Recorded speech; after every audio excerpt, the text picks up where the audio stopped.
Tenin'Andriamanitra anankiroa no entintsika fampahirizana androany a. Ny tenin'Andriamanitra efa hainao a fa mbola mahasoa antsika ny teny averina. Romanina 9:1-10 ka hatramin'ny 17. Zay ny voalohany. Faharoa Efesiana 2:1-17 ka hatramin'ny 1:20. Romanina 9:1-10 ka hatramin'ny 17. Vaky toy izao amin'ny anaran'i Jesosy. Ny fanahy dia miara-milaza amin'ny fanahintsika fa zanak'Andriamanitra isika. Ary raha zanaka dia mpandova, eny sady mpandova an'Andriamanitra no mpiray lova amin'ny Kristy koa. Raha miara-miaritra aminy isika mba hiara-manam-boninahitra aminy koa. Efesiana 2:2-12 ka hatramin'ny 1:20 mivaky toy izao amin'ny anaran'i Jesosy. Fa izy no ananantsika roa tonta fanantonana amin'ny fanahy iray ho any amin'iray. Koa dia tsy mba vahiny sy mpivahiny intsony ianareo fa tompon-tany, mpiray fanjakana amin'ny olona masina sady ankonan'Andriamanitra. Natsangana teo ambonin'ny fanorenan'ny apôstôly sy ny mpaminany, ary Kristy Jesosy no fehizoro indrindra. Ao aminy no irafetan'ny rafitra rehetra mitombo tsara ho tempolo masina ao amin'ny tompo. Amen. Zany tenin'Andriamanitra zany dia efa rehanao, fa zany no entintsika fampahirizana androany hoe efa mpiray lova amin'ny Kristy zasy ianao ary tsy olona vahiny intsony fa mpiray lova amin'ny olo-masina. Ary ny bazy iraketantsika dia fampianaran'ny apôstôly. Apôstôly zany mba hahatonga ny fitombona ara-panahy, zay le teny farany teo hoe mitombo tsara ho tempolo masina ao amin'ny tompo. Androantsika dia teny zara manokana ny atao hoe fitombona ara-panahy io. Fitombona satria mahafinaritra tokoa le izy hoe ahoana moa ny ahafahana mitombo raha tsy misakafo ny olona. Zazakely raha mbola tsy omena hanina, ohatra io Victoria izy tsy omena ronono, tsy tombo mihitsy foatra an'io foana. Izasy ianao koa raha ohatra ka tsy omena sakafom-panahy dia tsy tombo mihitsy, satria tenin'Andriamanitra no milaza an'izany any amin'ny Deutéronomia 9:7 no milaza hoe tsy ny mofo ihany no iveloman'ny olona fa ny teny rehetra alokan'ny vavan'Andriamanitra. Ka izasy ianao androany dia hijery hoe inona moa ny zokajy tokony hisy ahy sy hisy anao amin'izao andro faran'izao. Be dia be noho ny olona ohatran'ny sakafo ihany hoa izy io hoe misy ny atao hoe zaza fahazazana, misy ny atao hoe zatovo, misy ny atao hoe fahalehibiazana. Andriamanitra rehefa niantso asa ianao dia misy tanjona anankiray izay tiany hatongavana, tsy hoe mahatonga anao olona masina fotsiny, tsy hoe nahatonga anao navotana ihany fotsiny, fa misy tanjona dia ho tonga toy ny fahalehibiazan'ny zanany dia fahalehibiazan'i Kristy, araka ny voalazan'ny Efesiana 4:13 zany hoe mandra-pahatonga antsika toy ny ohatry ny fahalehibiazan'ny Kristy, même stature de Christ, zany hoe tsy navela fotsiny hijanona amin'izao ianao.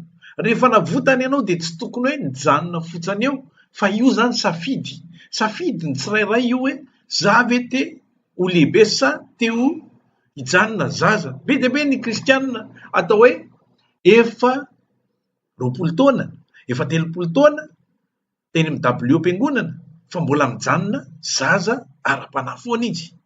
Zaza ozy satria ny atao hoe zaza ara-panahy dia holazaintsika fohifohy, satria efa nianarantsika tany am-piandohana tany ihany le izy. Ny apôstôly Jaona dia nilaza any amin'ny Jaona 1:2-2 ka hatramin'ny 4:12 any izy dia milaza hoe manoratra ho anareo zanaka fa efa voavela ny helokareo noho ny anarany. Zay zany no le zaza mijanona treo, eo ihany ny zaza. Manoratra ho anareo zatovo satria anareo naharesy ilay ratsy, satria mitoetra ao anatinareo ilay tenin'Andriamanitra.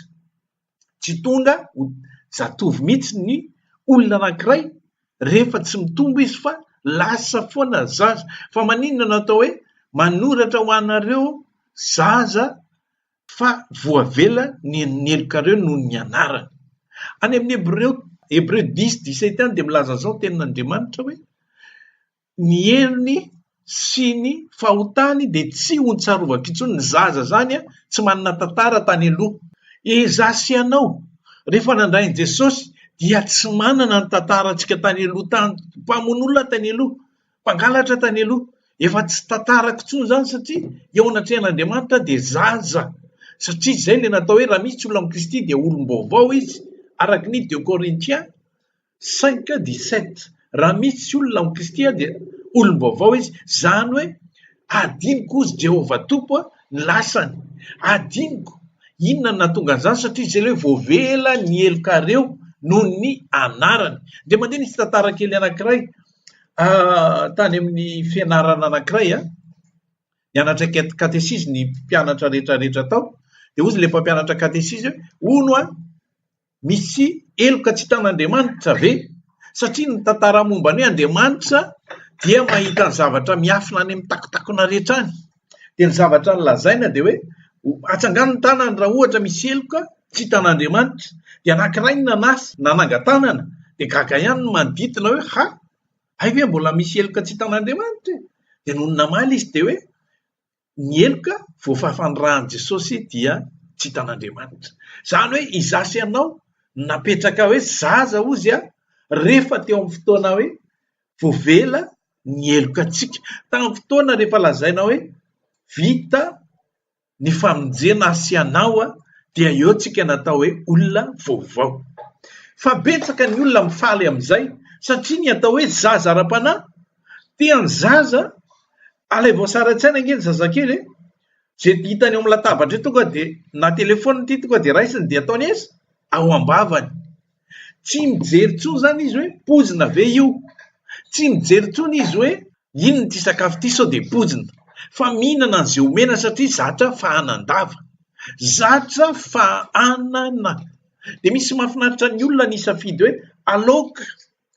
aleoko foana ny tenako zaza ara-panahy nefa ozy amantsy antsika hoe tanjon'Andriamanitra ho an'ny tsirairay dia tsy ny famonjena ihany fa le famonjena hatramin'ny farany mba hitovizan'ny zanaka rehetra hitovizanao amin'i Jesosy Kristy zay le atao hoe mpiray lova le nyresahantsika teo zay no mahatonga ny hoe mahasoantsika foana ny mifampahery mifampianatra tsika moa eto zany amin'izao mbola tsy complet satria raha ny tena marina dia tokony hoe mba tena tafajoro ny fiangonana en ligne antsika dia misy ny atao hoe diakona misy ny atao hoe mpiandry fa zay tsy na voalazan'ny bazy fampianaran'ny apôstôly Paoly hoe Andriamanitra ozy nanao ny sasany apôstôly sasany ho mpampianatra sasany mpitandrina sasany ho diakona zany hoe mba haninona ozy ho fahataterahan'ny olo-masina zasy ianao le olona no amasinina no atao hoe olo-masina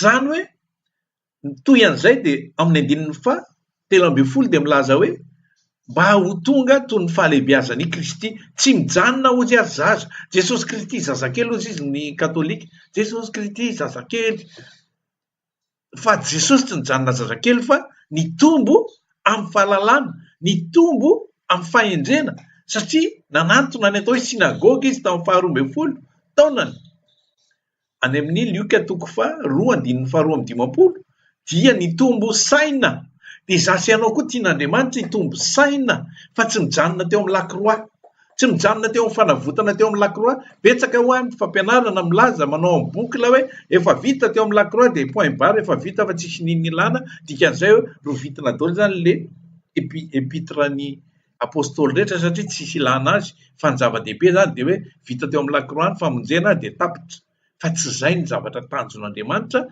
fa processus tsy maintsy arahantsika io hoe mila ampianarina izasy ianao le aranofy efa ny anarantsika zay ny atao hoe zaza ara-panahy ny zaza ara-panahy dia matetika zay atolotry ny olona azy ekeny satria lasa mitady zavatra mahafinaritra be dehibe izy ohatra dia ohatran'ny mahafinaritra azy daholo mahafinaritra daholo dia aveo izy tratran'ny confusion izy dia tsy hitan'le base biblika any hoe aiza moa ny tena iainako te hitombo haingana be loatra dia lasa se collecté amin'ny zavatra maro isan-karazany dia lasa any amin'ny fahadisoana ny zavatra raisiny mila mitombotsika fa maninona ny zasy ianao mila ho tonga amin'ny atao hoe zatovo ara-panahy mila zatovo ara-panahy ianao raha zay tsy afaka miady amin'ilay ratsy manoratra ao anareo tanora ozy izy zatovo fa efa naharesy ilay ratsy ianareo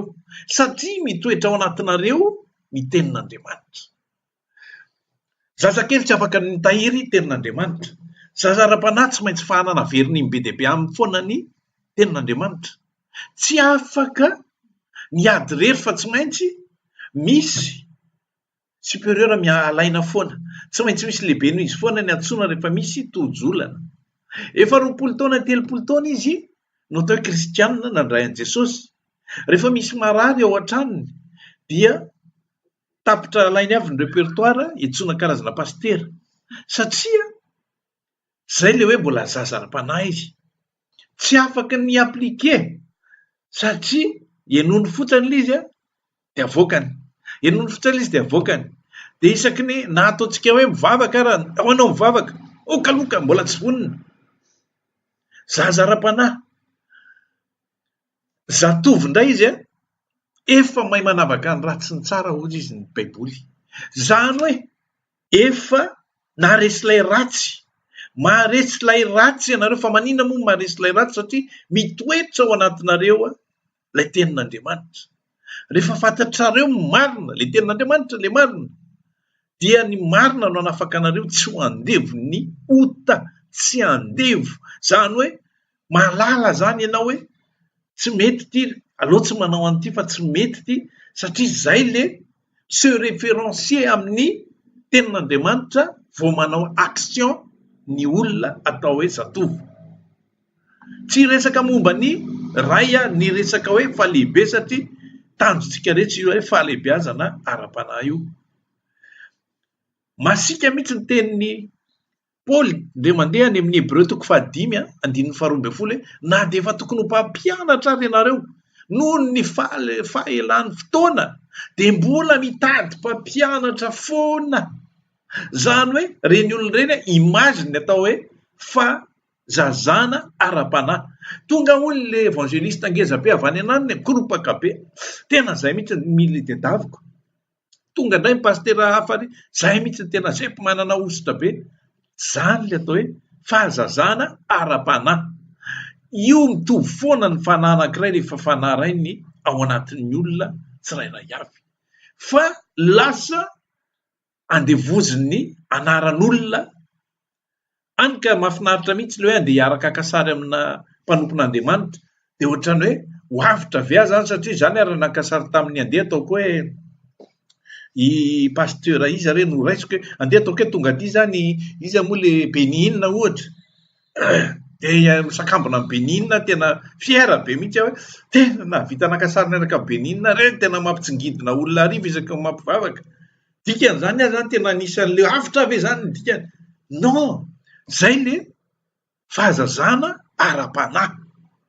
Ny olona ataoko hoe matotra ara-panahy tsy mihazakazaka amin'izany zavatra ohatran'izany satria mahatoky an'ilay fanahy ao anatiny izy.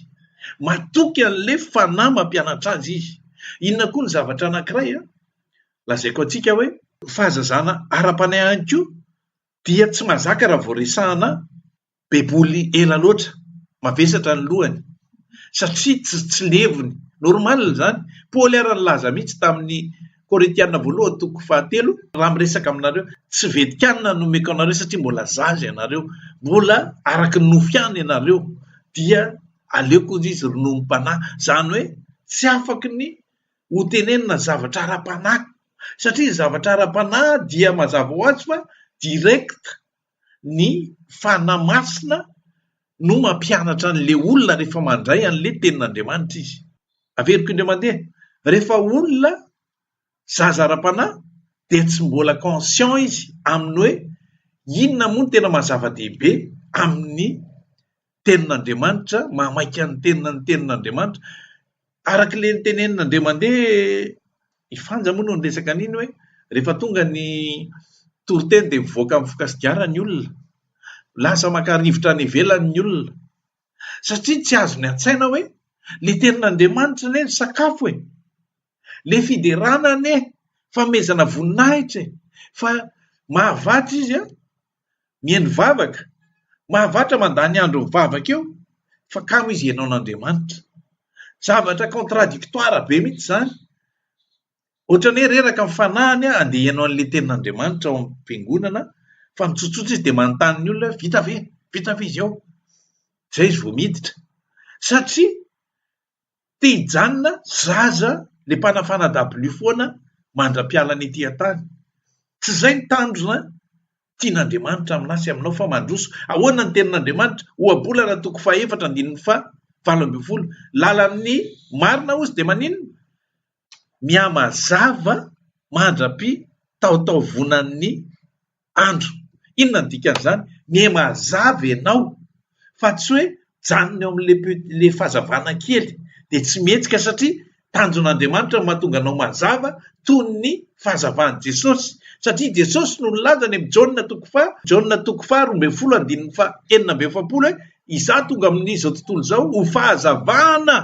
Dia izay ny tanjon'Andriamanitra aminao ho fahazavana mba hatanteraka ny tenin'i Jesosy any amin'ny Matio 5:17 hoe ianareo fahazavana n'izao tsy azo afenina tahaka ny tanàna miorina eny an-tendrombohitra. Tsy tanteraka izay rehefa tsy tonga aminao le fandrosoana mahatonga amin'le fahamatorana ara-panahy. Ozy aho manjy amintsika hoe fa maninona moa? Mahafinaritra mihaino toriteny fa jereo le sakafom-panahinao hoe mampitombo anao ve le sakafom-panahy? Sa ny rehanao tamin'ny tapa-bolana sy tamin'ny herinandro no mbola rehanao ny zavatra re rehefa ny ampiangonana tsy sanatria mitsara ny fiangonana hafa fa efa kely narehan'le toy izao fitiavan'Andriamanitra antsika nandrany zanany Jaona 3:5 zay matadiny Jaona 3:16 toy izao ny fitiavan'Andriamanitra ny tsika dia nandrany zanany mba tsisy overy. Dia ohatrany hoe zay zany ny ononan'ny tsirairay avy ay moa zany zay zany tsy very satria zay zany le izy dia nitsahatra teo fa tsy zay no ny antony nitsoan'Andriamanitra anasy ianao satria tsika efa nafahany ho amin'ny fanjakany mazava araka Kolosiana 1:17 hoe nanafaka antsika tamin'ny fanjakany maizina ao amin'ny fanjakan'ny zanany ao amin'ny fanjakany mazava. Zany hoe le mazava zany dia tanjon'Andriamanitra mba hitovizanao amin'ny Kristy. Rehefa tonga amin'ny fanjakany mazava ianao dia zay zany ianao vao afaka ampiasan'Andriamanitra satria zay no mahatonga azy miteny nampiteny amin'ny Petera hoe Petera 1:2-7 hoe ianareo fanjakam-pisorona nalain'Andriamanitra ho an'ny tenany hitoeran'ny fanahy mba ilazanareo ny fahalehibiazan'ilay niantso anareo nanafaka anareo tao amin'ny fanjakany maizina ho amin'ny fanjakany mazava. Zany hoe misy tanjonao tsy afaky ny anambara amin'ny mazava ianao raha tsy ao anaty mazava. Raha olona ao anaty maizina tsy afaky ny teny mihitsy ny mazava, impossible zany. Raha ohatra ao anaty maizina dia azoko tsara no midekrirany atao hoe maizina fa rehefa ao anaty mazava dia fantako ny ataoko hoe mazava. Dia ohatr'izay ny tian'Andriamanitra ho anasy ianao hoe ahoana moa ny ahafahako ilaza raha tsy ao amiko le mazava. Dia izay zany mahatonga antsika hoe mila mitombo ara-panahy isan'andro. Rehefa ao anatin'ny tadidio tsara hoe ny tenin'ny apôstôly Jaona teo izy amatsanareo le 1 Jean Jaona 1:2-4 hoe manoratra anareo zatovo fa efa naresy ilay ratsy ianareo. Zay nge ny tanjony tsy afaky ny androso mihitsy tsika raha tsy maharesy ilay ratsy satria isaky ny mandroso ianao dia verina foana dia lasa ny amin'ny fahazazana ary ahoana fa tena lavo indray dia miantso amin'ny pastera metrahan-tanana indray aloha solo indray dia voly fa tena tsy lasa iny.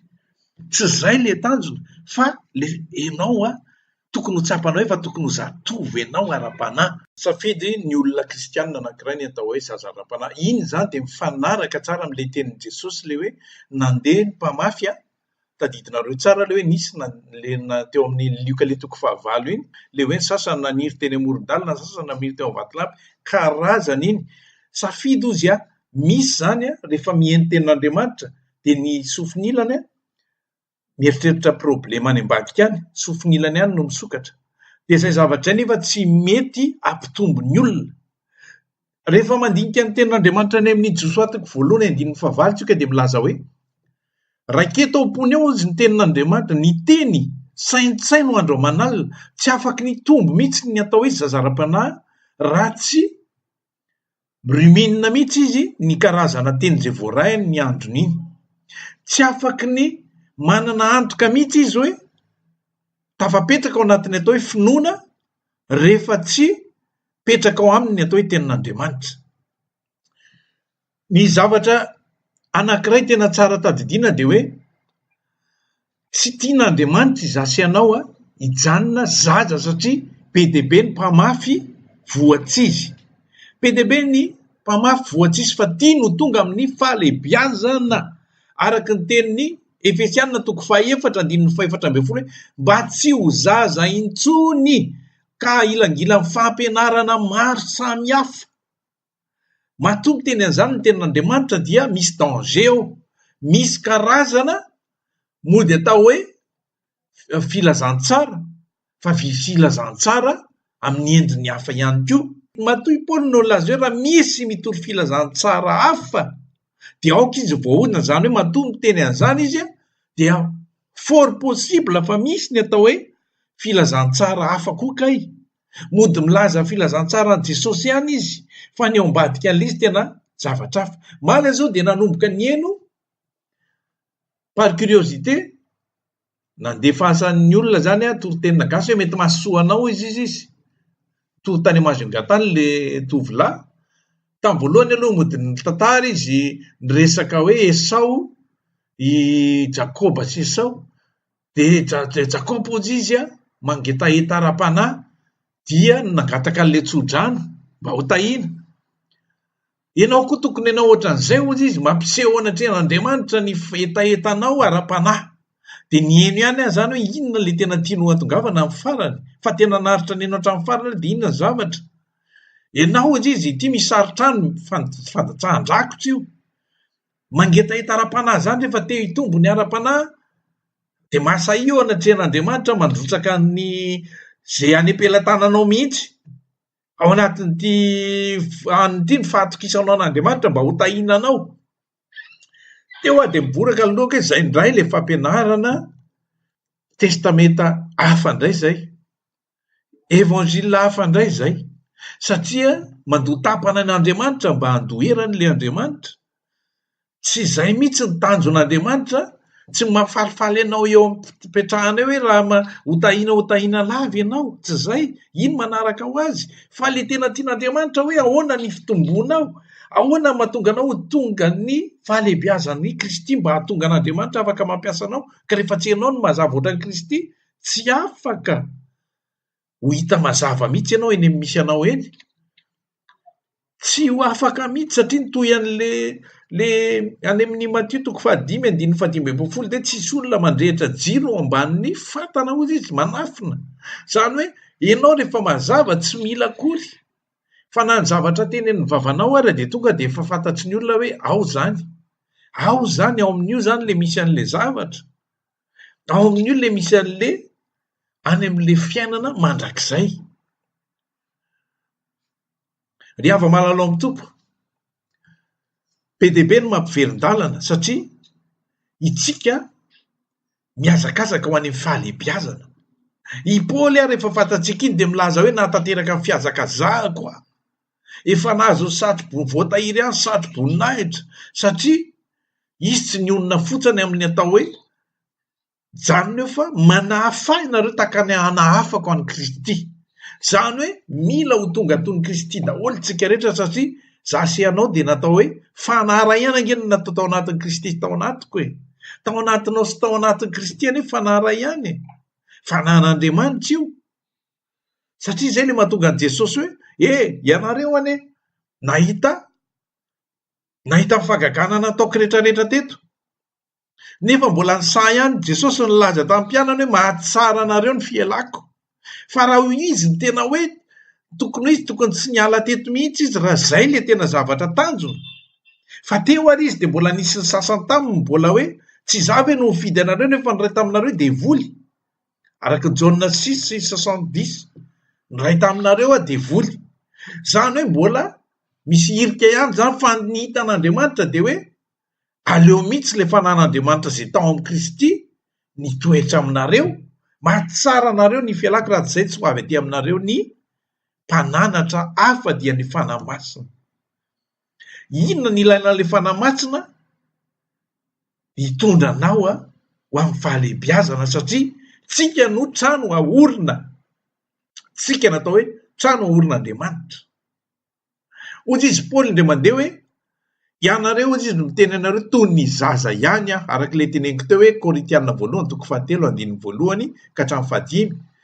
Toy ny mbola zaza ihany ny tenenako aminareo, satria ianareo dia mbola misy fialonana, mbola misy fankahalana, na dia efa nandray ny Kristy ara dia mbola misy an'izay. Efa taona nandraisana ny toriana an'ireo olon'ireo, ireo mpianatry Paoly ireo, dia mbola nisy fankahalana, mbola nisy ny fitsitokotokoana, mbola araky ny nofy ihany ianareo ozy izy. Sasany ozy izy miteny hoe za amin'ny Paoly, sasany miteny hoe za ny Silasy. Farany nataon'ny Paoly, inona moa i Silasy, inona moa Paoly? Zay ozy izy mpiara-miasa amin'Andriamanitra ihany, fa tsy hoe izahay no inona, tsy zay ve Paoly ve no nifatsihana tamin'ny hazo fijaliana. Zany hoe probleman'le kristianina mahatonga azy lasa zazara-panahy, lasa misy hoe rehefa tsy anona mitory hoe za tsy heno, satria zay le hoe accrochage amin'le anaran'le pastera mitory. Dia rehefa ny adjoiny eo dia lasa tsy tenin'Andriamanitra intsony ny tenin'Andriamanitra, fa lazaina fa io ve nitory za tsy heno. Zay le mahatonga ny Paoly miteny hoe zaza ara-panahy. Any amin'ny Korintianina 1:4-20 izy dia milaza hoe tsy alao ve nareo zazabodo amin'ny fankahalana, tsy alao ve nareo zazabodo amin'ny fankahalana. Zany hoe fa amin'ny fahalalana kosa ianareo mba ho matotra. Izasy ianao tsy afaka ny androso raha tsy mipetraka eo amin'ny fiainantsika le tenin'Andriamanitra. Ozy izy ny tenin'ny Petera indray mandeha mahafinaritra be mihitsy hoe Petera 2:1 dia milaza an'izao ny tenin'Andriamanitra hoe efa nomen'Andriamanitra antsika ny zavatra rehetra momba ny fiainana sy ny toe-panaraka an'Andriamanitra amin'ny fahalalantsika azy tsara, mba atanterahany ny teny fikasany amintsika, mba ho piray fomba amin'Andriamanitra izasy anao. Piray fomba, même façon de vivre mitovy amin'Andriamanitra. Zany hoe efa nomen'Andriamanitra ny fitaovana rehetra, efa nomeny antsika daholo ny fanahy masina, efa nomeny antsika daholo ny hoe fahaiza-mionona, efa nomeny antsika daholo ny zavatra rehetra mba hahatonga antsika ho tonga amin'le fahalehibiazana ara-panahy.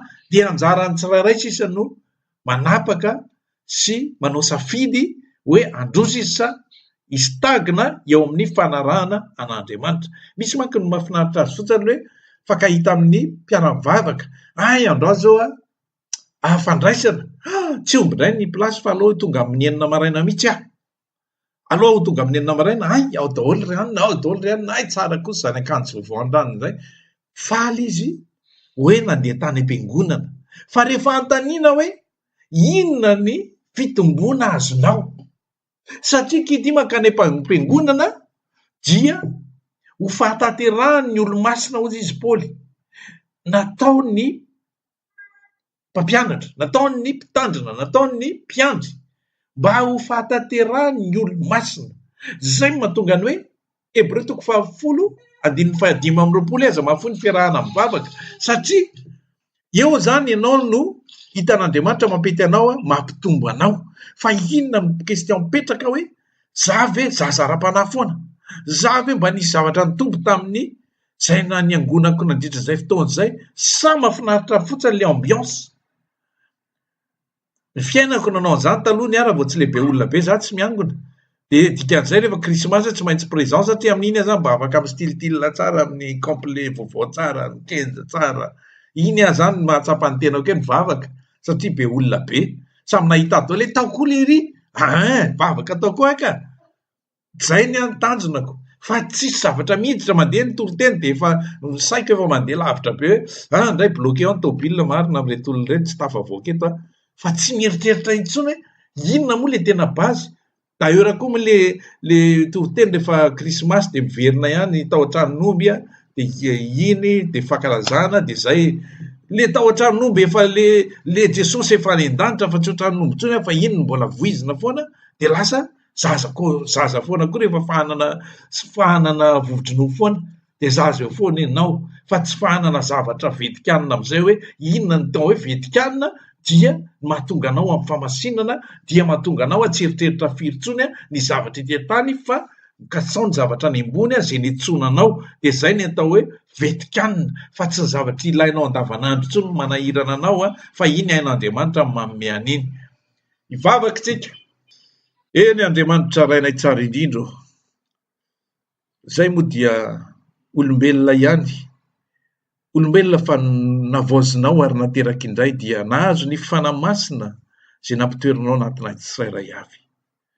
raha ny sitraka tokoa manko dia androany zay dia tanteraka satria zay moa ny baiko araky ny Matitoko 5:7 hoe aoka ianareo ho tanteraka tahaka ny fahatanteran'ilay rainareo any an-danitra satrinay tokoa dia androany zay dia ho tanteraka fa ny zavatra rehetra dia enao mandrakariva mandahatra azy mamelany elokay amin'izay rehetra nandehananay ka tsy mifanaraka tamin'ny sitraponao mamelany elokay satria nandeha araka ny fisainanay foana izay isan'andro a fa ianao kosa no nitantana anay a dia tonga amin'izao ora izao namalitaranay ny toerana misy anay hoe mbola zaza ve zahay ary mbola tena zaza tokoa izahay fa mangataka amin'ny fanahinao izay napetraka ao izahay hampianatra anay isan'andro isan'andro izany dia voninahitranao Andriamanitra amin'ny anaranao Jesosy Kristy Tompo amen